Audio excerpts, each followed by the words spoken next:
J'ai su assez tard que je voulais être professionnelle dans ce sport, je dirais aux alentours de 17-18 ans.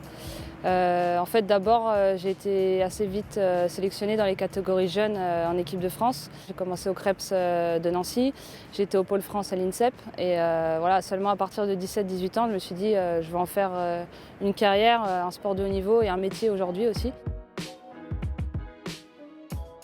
Je suis arrivée au Metz Tennis de Table, je dirais aux alentours de 2014. En fait, j'étais déjà avant, je jouais en National 2, donc c'est l'équivalent à 4e division.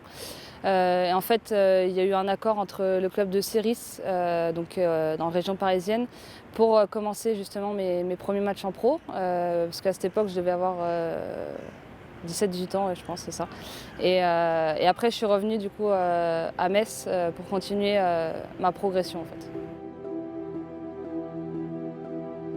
Macha, Pauline, Simon Esté, Quentin, José pour les notes là, ok?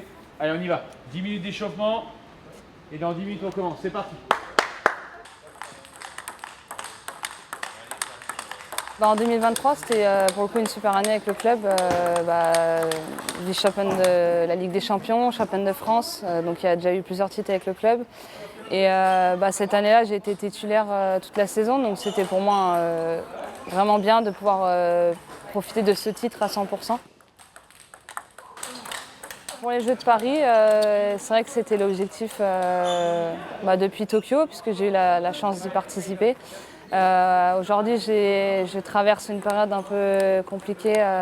J'avais vraiment envie de tout arrêter, que ce soit l'équipe de France, le club, le haut niveau en fait.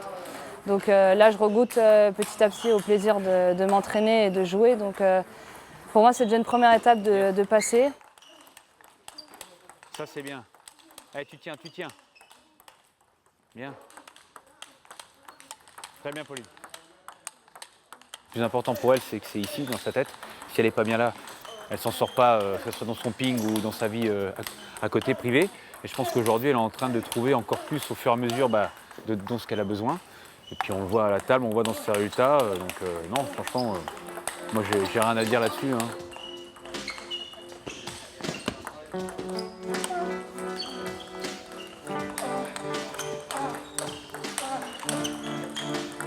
Le mal-être psychologique reste encore beaucoup tabou. C'est vrai que quand on dit qu'on va mal, on nous dit d'aller voir un psychologue ou un préparateur mental, mais en fait, faut pas oublier qu'on est des humains avant tout, on n'est pas des super-héros juste parce qu'on est sportif de haut niveau. On reste une personne et on subit la pression aussi de beaucoup de choses.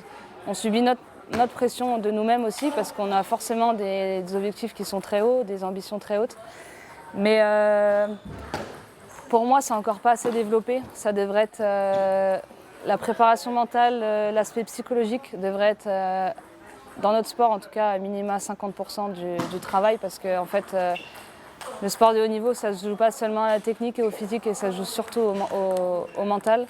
Et voilà, l'objectif aujourd'hui, c'est de reprendre plaisir, d'avoir la banane quand je joue au ping. Et voilà, les Jeux de Paris, ce sera une étape un peu plus lointaine, en tout cas à l'heure d'aujourd'hui.